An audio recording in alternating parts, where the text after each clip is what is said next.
We're always talking about progress, right? Like big societal shifts, Mm. movements, revolutions, that kind of thing. Yeah, yeah. But what about like the individuals Right. behind those big changes? Those unsung heroes, Exactly. the people who are really in the trenches making things happen. Yeah, and often pushing against the grain to do it. Absolutely.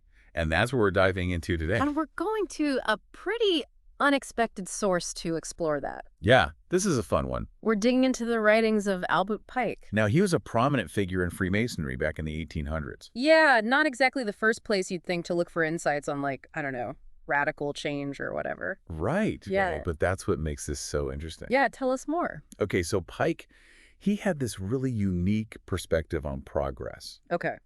He kind of flips the script on how we usually think about it. How so? Well, we often talk about the need for collective action. Yeah, it takes a village, that kind of thing. Exactly. But Pike, he puts the focus on the individual. Really? Yeah, he actually says that the single man, the individual, is the true catalyst for great works. Interesting. It's like that whole idea of like one person sparking a movement. Yeah, like a lone voice in the wilderness that ends up igniting a firestorm of change. It makes you think about like all those historical figures Yeah. who we now see as like revolutionaries or whatever, Right. but who started out probably feeling like they were the only ones who saw things a certain way. And probably facing a ton of resistance, too. For sure. I mean, imagine being the one voice going up against, like, the established order of things. Right, it takes guts. For sure, for sure. And Pike, he really captures that sense of struggle, that feeling of going against the grain. Oh, yeah, and for me, the most powerful example of that is his analogy of the reformer as a swimmer. Okay, I remember this one. Battling a raging river, right?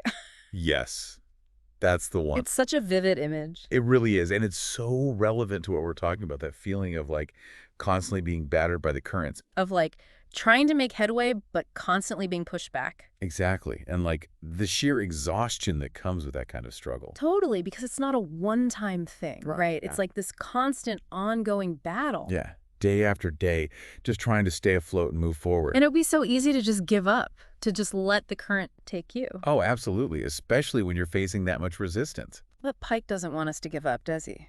No, definitely not, and I think that's where the real power of this analogy comes in. What do you mean?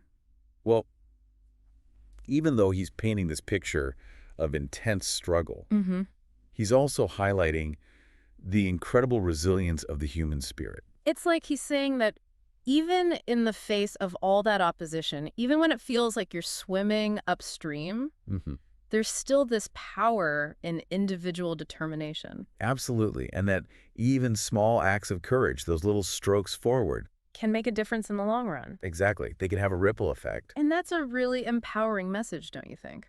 Oh, totally, because it reminds us that we all have the potential to be those swimmers. To be those agents of change, even if it doesn't feel like it at the time. Yeah, even if we feel like we're just one person in a vast river. And you know what's funny is that this whole image of like swimming against the current, Yeah. it's something that I think a lot of people can relate to, even if they're not like, trying to start a revolution or whatever. I was just thinking that, like, we've all had those moments, right? Yeah. Where it feels like you're trying to move forward, but something's holding you back. Totally, like you're pushing against the status quo or something. Exactly. Or maybe it's just your own internal resistance. Oh, yeah. Those self-doubts that can really hold you back. And what's interesting is that Pike doesn't just focus on the obvious opponents of progress. What do you mean?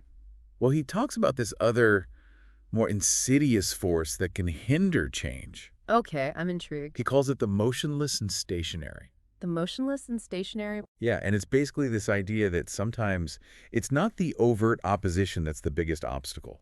Interesting. It's the lack of movement, the stagnation, the apathy, Oh, I see what you're saying. like those rocks and dead trees in the riverbed. Okay, I like that analogy. They're not actively trying to stop the flow of the river, Right. but they create resistance nonetheless. It's like that saying, the only constant is change, right? Exactly. And sometimes the hardest thing to overcome is that resistance to change, that desire to just stay stuck in the same old ways of doing things. It makes you think, what are those rocks and dead trees in our own lives? Right? What are those subtle forms of resistance that we might not even realize are holding us back? And how do we even begin to address them? Now, those are questions worth exploring, right? Yeah, and I think that's where we're headed next. So stay tuned. Yeah, so we left off talking about those rocks and dead trees. Those hidden obstacles. Exactly. And it makes you wonder, right? What are those in our own lives, like in our careers, relationships, personal growth, you name it? It's so easy to get stuck in those ruts.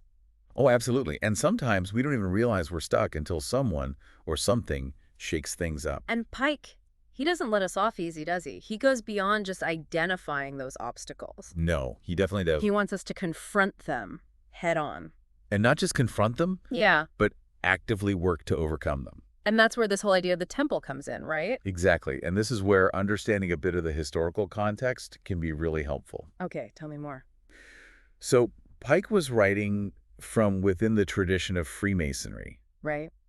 And in Freemasonry, the temple holds immense symbolic significance. What do you mean?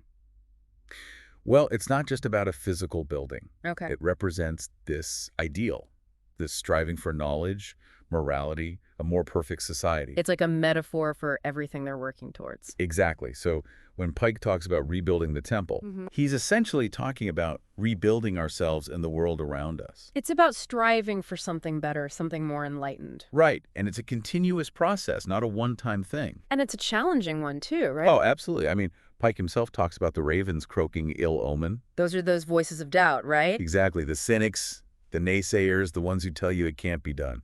Oh, we've all encountered those ravens. For sure. And it's so easy to let their negativity get to you, to start believing that maybe they're right. That maybe it's not worth the effort, that nothing will ever change. Exactly. But Pike's message is all about resilience, about finding that inner strength to keep going even when those voices are loudest. And that's where that idea of individual action comes back in, right? Absolutely. Because even though we're talking about this grand vision of rebuilding the temple, Pike emphasizes that it ultimately comes down to individual choices, those small acts of courage and integrity that we make every day. So it's not just about some grand gesture, some heroic act. No, it's about showing up consistently, Yeah. even in those small, seemingly insignificant moments. And making those choices that align with our values, with that vision of a better world. Exactly. And that's not always easy, is it? Definitely not. I mean, it's so easy to get caught up in the day-to-day, to get discouraged, to lose sight of the bigger picture. For sure. And that's why Pike emphasizes the importance of purpose. Of knowing your why. Right, because when you have a strong sense of purpose, when you're clear about what you're working towards, it gives you that extra resilience to keep going when things get tough. Absolutely. It's like that inner compass that guides you, that reminds you why you started this journey in the first place. Or like you said, knowing your why, right. But how do you even begin to define that, especially when it comes to something as big and complex as like societal change? It's a great question. And honestly, I don't think there's a single answer that fits for everyone. Right. But I think Pike offers some clues, some things to think about. Well, he talks about this idea of aligning ourselves with something larger than ourselves. Finding something that gives us a sense of purpose and meaning beyond just our own individual lives. So it's not just about like personal ambition or achievement. Right. It's about tapping into something bigger, something that connects us to something greater. Like a cause, a community, a set of values. Exactly. And I think when we find that connection, when we find something that truly resonates with us, it gives our actions more weight, more meaning. Absolutely. And it gives us that fuel to keep going when things get tough, when we face setbacks, when we encounter those ravens croaking ill omens. Because there will always be setbacks, right? Oh, absolutely. I mean, that's just the nature of progress. It's not a straight line. It's messy. It's unpredictable. And sometimes it feels like you're taking 2 steps back for every step forward. Totally. But I think the key takeaway here is that even amidst those setbacks, even when it feels like you're not making a difference, there's still value in staying true to your purpose, in showing up consistently, in making those small acts of courage and integrity. Because those small acts, over time, they can add up to something much bigger. Absolutely. I mean, think about all the social movements throughout history. Right. They didn't happen overnight. They were the result of countless individuals over generations, making those small choices, taking those small steps. And speaking out, even when it was risky. Exactly.